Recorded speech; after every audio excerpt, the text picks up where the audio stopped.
When beginning your coding journey, you may find yourself asking, what exactly is a programming language?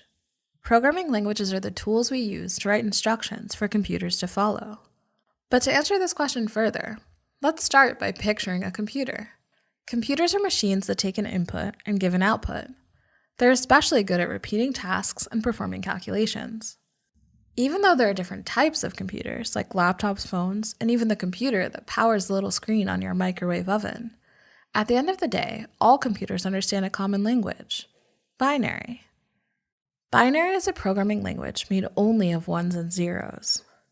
The ones and zeros represent the states of on and off in the billions of switches on a CPU chip. When combined, the on and off switches represent data and instructions for how to complete complicated tasks and calculations. In this way, a computer's native tongue is binary. But as humans, it's hard to comprehend those ones and zeros. At a glance, binary looks like nonsense to us. Programming languages allow us to translate the abstract ones and zeros into something humans can understand. Programming languages fall into two different classifications: low-level and high-level. The programming languages that are closer to machine code or binary are known as low-level languages. For example, assembly language is a low-level language that's pretty hard to read because it's still structured to write instructions like a machine thinks, but it's easier to understand than ones and zeros. Although difficult to write, low-level languages are fast and give the programmer precise control over how the computer will function.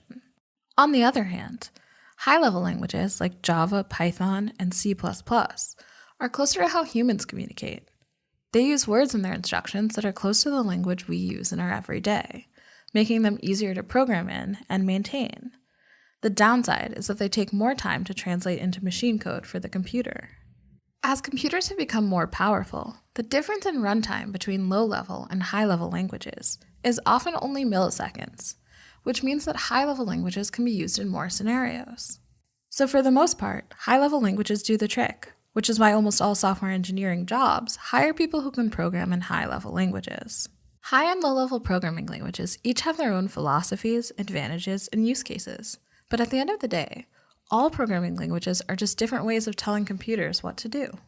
Programming languages are tools, and deciding which one you need to use is much like the process of picking any tool. A hammer is easy to use to drive nails and requires less skill than using a saw, but try using a hammer to cut down a tree.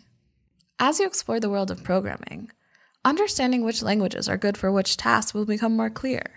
While humans and computers may not speak the same native tongues, programming languages are like a bridge.